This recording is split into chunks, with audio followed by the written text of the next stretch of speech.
c'est tes fameux Suns. Ils font tout le temps pareil là, non? C'est un pick and roll. Le gros il vient faire l'écran, et le petit il en profite pour attaquer. Mais s'ils savent ce qui va se passer, pourquoi les défenseurs, ils restent immobiles comme Tata Nicole devant sa télé? Mais à l'époque on savait tout ce qui allait se passer, hein. Mais alors pour les empêcher de marquer, l'association Steve Nash-Amaris Stoudemire, c'est le duo le plus inarrêtable sur pick and roll que la NBA ait connu. Le plus indéfendable, le plus spectaculaire. J'entends d'ici les fans du jazz ou nos amis adorateurs du combo Stockton-Malone venir m'expliquer que leur duo fétiche était au-dessus. D'un point de vue global, c'est sûrement vrai, notamment au niveau défensif. Mais quand il s'agit de lancer un pick and roll et de marquer, il n'y a jamais eu dans l'histoire de la NBA de paire plus dévastatrice que Steve Nash et Amaris Stoudemire. Jamais. Voilà, ça c'est dit. De 2004 à 2010, le génial meneur et son acolyte d'intérieur surathlétique ont martyrisé les défenses de la Grande Ligue. En 6 saisons ensemble sous le maillot des Suns, ils ont emmené l'équipe 3 fois en finale de conférence. À cette époque, le tarif à Phoenix, c'est 115 points. Pas de système, du jeu à vitesse supersonique. Nash et Stoud avaient juste besoin d'un ballon et des coéquipiers qui savent se placer. Ensuite, le reste coulait de source, et les victoires pleuvaient autant que les passes parfaites de ce bon vieux Steve ou les dunks effrayants d'Anna Marais, qui à l'époque n'avait pas de problème au genou, ni d'histoire d'amour avec un extincteur. Mais comment était-ce possible ? Comment un duo qui joue le pick and roll, une tactique basique, archi connue et utilisée par toutes les franchises NBA, peut-il dominer autant ? Essayons de comprendre. Déjà, Steve Nash est un double MVP et futur pensionnaire du Hall of Fame qui a trouvé un bon plan pré-retraite aux Lakers. Il n'en reste pas moins le meilleur meneur offensif de ces 20 dernières années. Un passeur aussi incroyable que créatif, sous ses airs de petit Canadien chétif. Il pouvait décliner à l'infini les variantes du pick and roll. Si le défenseur passe sous l'écran, il laisse à Nash un shoot ouvert. Mauvais choix.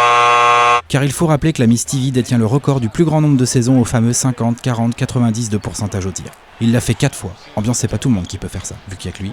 Bref, on ne laisse pas tirer Steve Nash. On le sait dans la Grande Ligue. Sinon, c'est punition.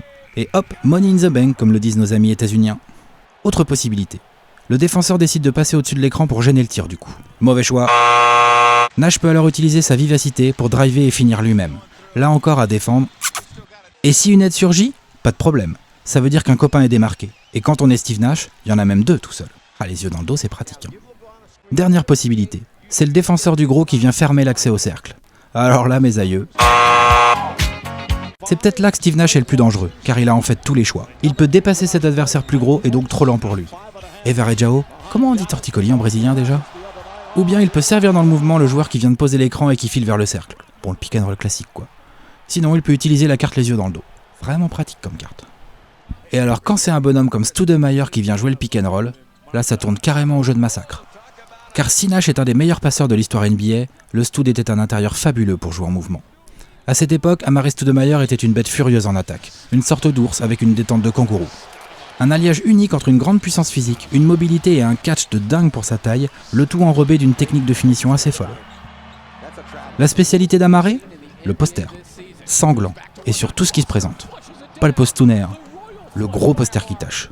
Une fois lancé, il était tout simplement impossible, voire dangereux, d'arrêter ce monstre, sous peine de contusion létale. Ouh, ça va mon Josh ? Richard mon lapin, si tu laisses tes doigts, tu risques de te faire pincer très fort. Stoudemire, c'est aussi un QI basket et une technique de shoot très supérieure à la moyenne. Du coup, si jamais l'occasion se présente, Stade pouvait planter un tir ouvert à 5-6 mètres. Là, on est plus sur du pick and pop. Ce n'est pas par hasard, ou juste à coup de gros dunk, si en 2005, Amaré a tourné à 37 points, 10 rebonds et presque 2 comptes par match face aux Spurs de Tim Duncan sur la série de finale de conférence Ouest. Nash n'y était pas pour rien. Et ce n'est pas un hasard non plus si les Suns ne sont plus allés en play-off depuis 2010 et le départ du Stoud pour New York. Nash ne pouvait pas tout faire tout seul. Et oui, ce monstre offensif qu'était le Stoud, ce finisseur puissant et fin à la fois, était le parfait complément de ce playmaker ultime qu'était Nash. Quelle que soit la situation, Stoudemire proposait une solution pour marquer et Nash savait la trouver. 2 joueurs qui s'entendaient à merveille sur et en dehors des parquets. 2 potes qui ne se prenaient pas la tête, se comprenaient d'un seul coup d'œil, et qui ont fait de ces Suns l'équipe la plus spectaculaire des années 2000, en élevant le pick and roll au rang d'arme de destruction massive. Waouh, ils avaient l'air forts ceux-là. Ouais, bah attends de voir Michael Jordan alors.